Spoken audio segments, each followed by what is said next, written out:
কেমন আছেন আপনারা?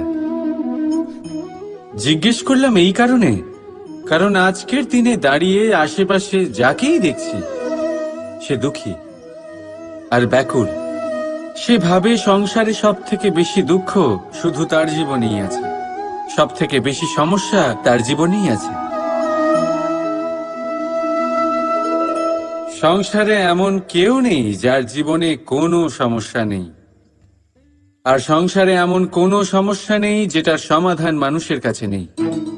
কিন্তু সেই সমাধান খোঁজার জন্য নিজের বন্ধ দ্বারগুলিকে খুলে এগিয়ে যেতে হবে, সাহস করে এগিয়ে যেতে হবে। কিন্তু কিছু মানুষ কি করেন?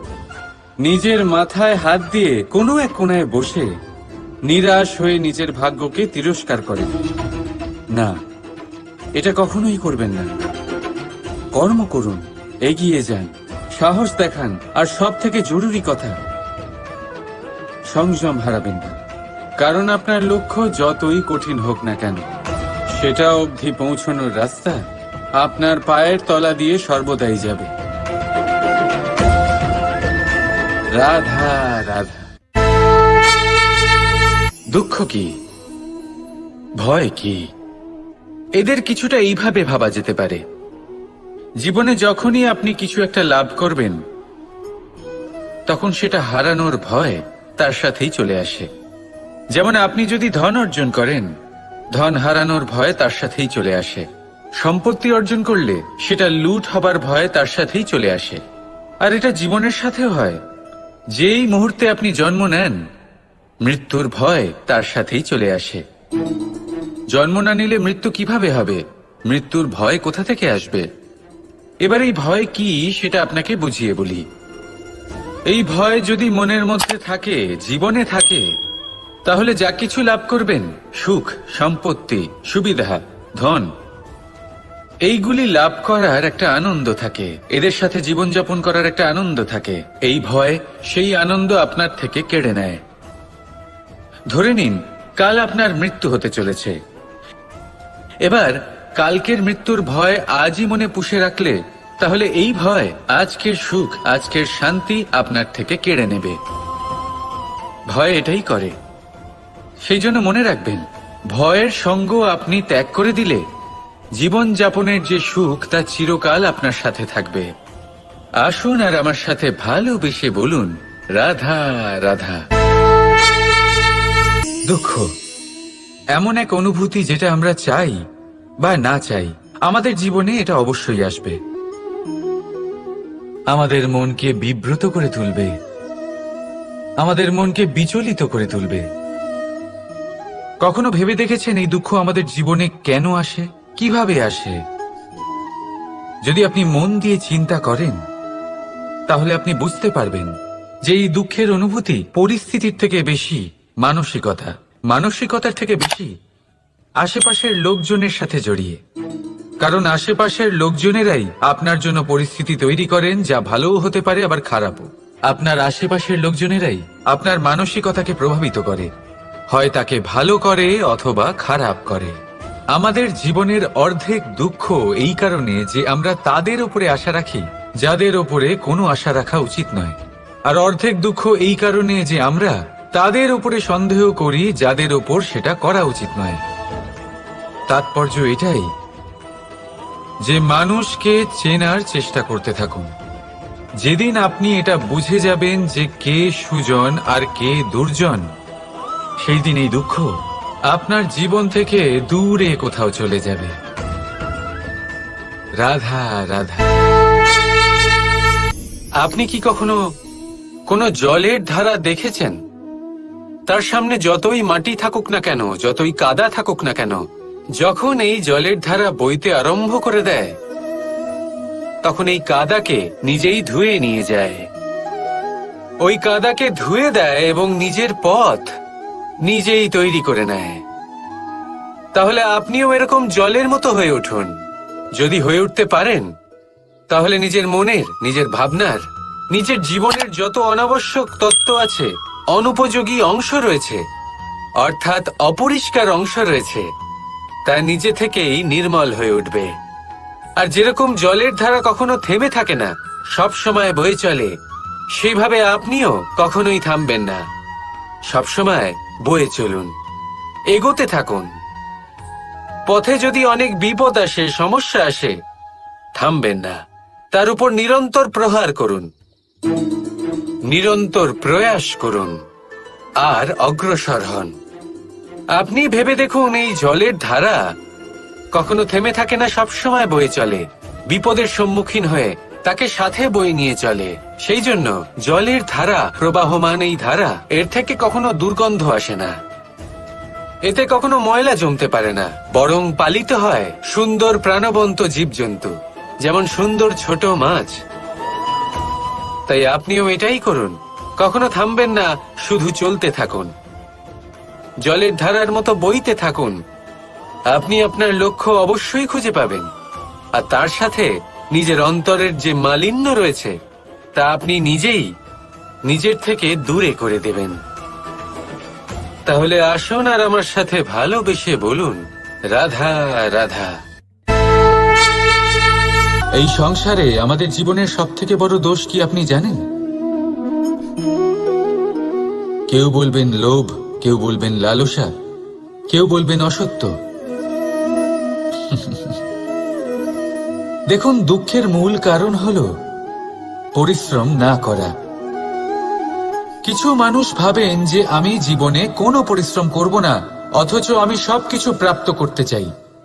আর এমন এক কারণের জন্যই দূতের মতো খেলা আমাদের জীবনে প্রবেশ করার সুযোগ পায়। দূত, এই দূত আসলে কি? দূত অর্থাৎ কোনো পরিশ্রম ছাড়াই অন্য কেউ পরিশ্রম করে যা অর্জন করেছেন, যে সুখ সুবিধা অর্জন করেছেন, তা নিজের জন্য শুধুমাত্র একটা খেলার মাধ্যমে নিজের করে নেওয়ার ইচ্ছে। আর এই ইচ্ছে অত্যন্ত বিনাশকারী হতে পারে। এই ইচ্ছে যদি আপনার বিবেক, আপনার মন, আপনার চেতনা, আপনার ভাবনা প্রবাহিত করে ফেলে, তারপরে আপনি চেষ্টা করতে শুরু করে দেবেন, আর সেইখান থেকেই আপনার পতন শুরু হবে।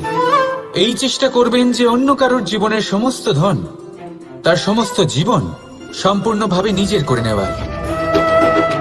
কারণ প্রথমে আশা জাগ্রত হয়, আর এই আশা হতাশায় পরিণত হতে সময় লাগে না।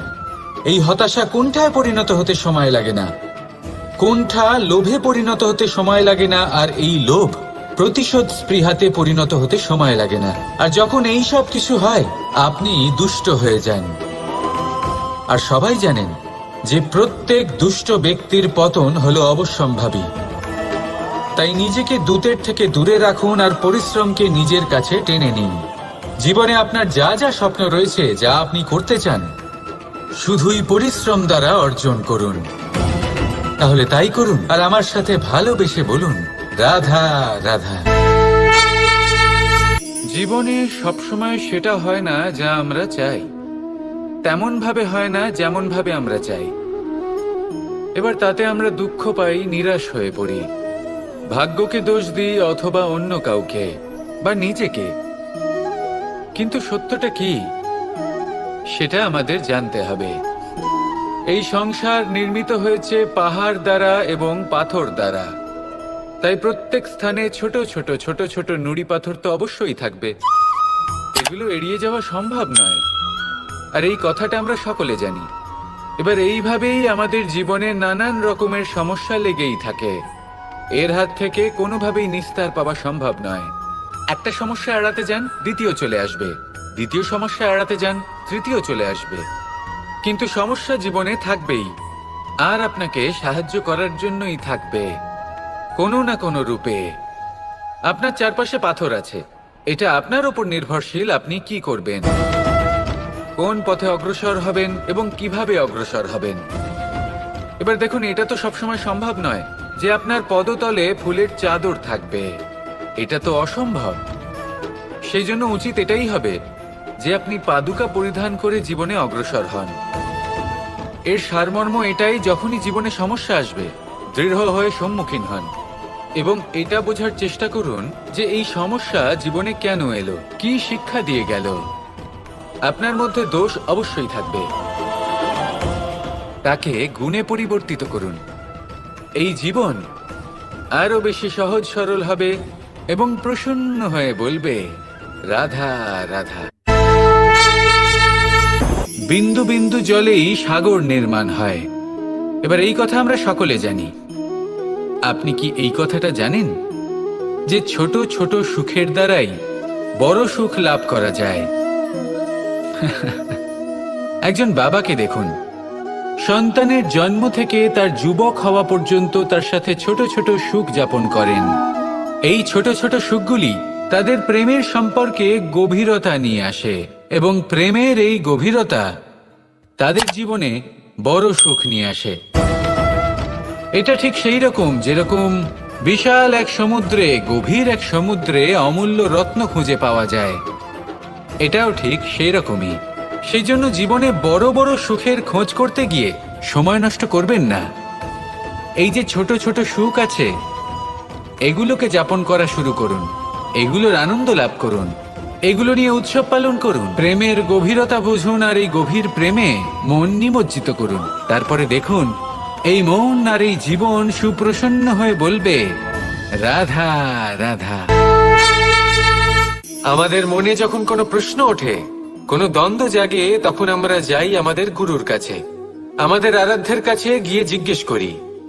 এইভাবেই একদিন আমি পৌঁছলাম আমার আরাধ্যের কাছে, আমার মহাদেবের কাছে, আর ওনাকে প্রশ্ন করলাম যে মহাদেব, জীবনে আনন্দ পাওয়ার, উৎসব পালনের, প্রেম ভাগ করে নেবার, জীবনকে উপভোগ করে নেওয়ার সর্বশ্রেষ্ঠ সময় কোনটা?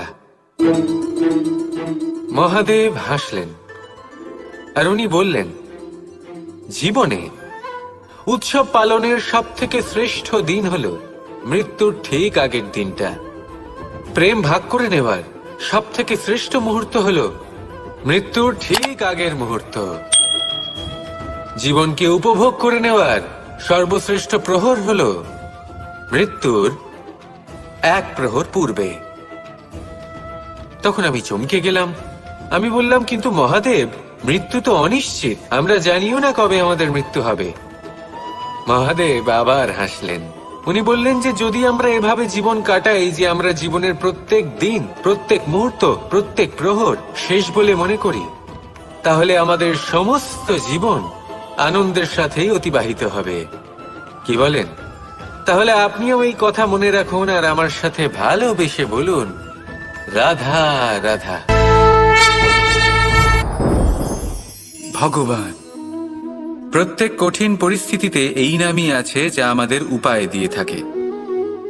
ব্যক্তি যান, ভগবানের পুজো করেন, আরাধনা করেন, ব্রত পালন করেন, মন্দিরে যান, পুজো পাঠ করেন, ভগবানকে জাগিয়ে তোলেন, আর তারপর শুরু হয় সমস্ত প্রশ্ন। হে ভগবান, আমার সাথে এরকম কেন হচ্ছে? কেন আমারই জীবনে এত দুঃখ আছে? আমি কিভাবে এর সম্মুখীন হব? আমাকে কেন এত কষ্ট ভোগ করতে হচ্ছে? হে ভগবান, আমি কি করব? আমাকে সাহায্য করুন, কোনো রাস্তা দেখান।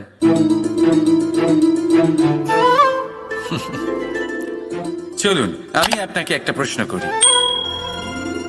মন্দিরে যাওয়ার চেষ্টা করার আগে আপনি কি জীবনে ততটা চেষ্টা করেছেন যতটা সেই সমস্যাকে দূর করার জন্য দরকার ছিল? দ্বিতীয় প্রশ্ন, ভগবানকে জাগানোর পূর্বে আপনি কি নিজেকে জাগিয়ে তুলেছেন? আপনি কি আলস্য ত্যাগ করেছেন?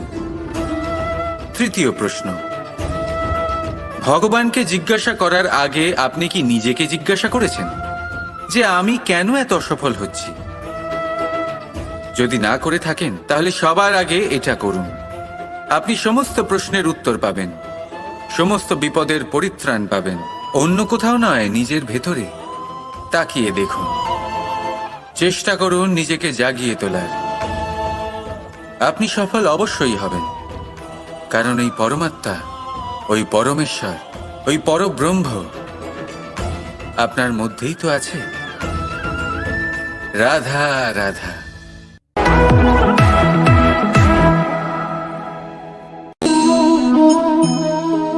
বলুন, কি দেখতে পাচ্ছেন আপনি? আমার হাতের এই সাদা বস্ত্র, নাকি এতে লেগে থাকা এই কালো দাগ? এবারে সত্যি কথা বলতে কি, আপনার নজর সবার আগে এই কালো দাগের ওপরে গেছে। ঠিক আছে, এমনই তো হয়। ভীষণ কম মানুষ থাকেন যারা ভাবেন কোনো ব্যক্তি ভীষণ পরিশ্রম করে এই বস্ত্র ধুয়েছেন, এটা শুকিয়েছেন। বেশিরভাগ মানুষের নজর যায় এই দাগের ওপরে, ভাবেন যে এটা কি করে লাগলো। কিছুটা এরকমই হয় আমাদের ব্যক্তিত্বের সাথে। আমাদের শুভ কর্মের ওপরে আমাদের একটা খারাপ কর্ম ভারী মনে হয়। এবারে ভাবুন, যদি আমি চন্দ্রের কথা বলি, তাহলে তার শীতল আলো দেখার পূর্বে তার কলঙ্ক লক্ষ্য করেন, সেই চাঁদে লেগে থাকা কালো দাগ দেখে নেন। সেই জন্যই বিশেষ করে যারা শুধুমাত্র শুভ চিন্তা করেন আর উপকারী কর্ম যারা করেন, তাদের আমি বলবো সাবধানে থাকবেন। কারণ আপনার একটা খারাপ কর্ম চিরকালের জন্য উদাহরণ হয়ে দাঁড়াবে। রাধা রাধা। সাফল্য। যদি আপনাকে জীবনে সাফল্য পেতে হয়, তাহলে আপনি একাধিক মানুষ পাবেন যারা একাধিক উপায় বলবে আপনাকে সাফল্য পাওয়ার। দীর্ঘ সময় ধরে পরিশ্রম, চেষ্টা, নির্ধারণ, নিষ্ঠা এই বিষয়ে ভাষণ দিতে থাকবেন। একাধিক রকমের উদাহরণ আপনার সামনে তুলে ধরবেন। কিন্তু আমার এটা মনে হয়, আমরা কেন সেই বিষয়ে কথা বলি না যা মানুষকে অসফল করে তোলে। শুধু দুটো ব্যাপার অসফল হওয়া নিশ্চিত করে। শুধু দুই ধরনের মানুষ বেশিরভাগ অসফল হন। প্রথম তারা যারা ভাবে অনেক কিছু কিন্তু কিছুই করে না। আর দ্বিতীয় তারা যারা অনেক কিছু করতে থাকে কিন্তু ভাবনা চিন্তা না করে। ভাবনা আর কর্ম, এদের মাঝে সামঞ্জস্য রাখা খুব জরুরি। যদি এটা থাকে, তাহলে জীবনে কখনো অসফল হবেন না। রাধা রাধা।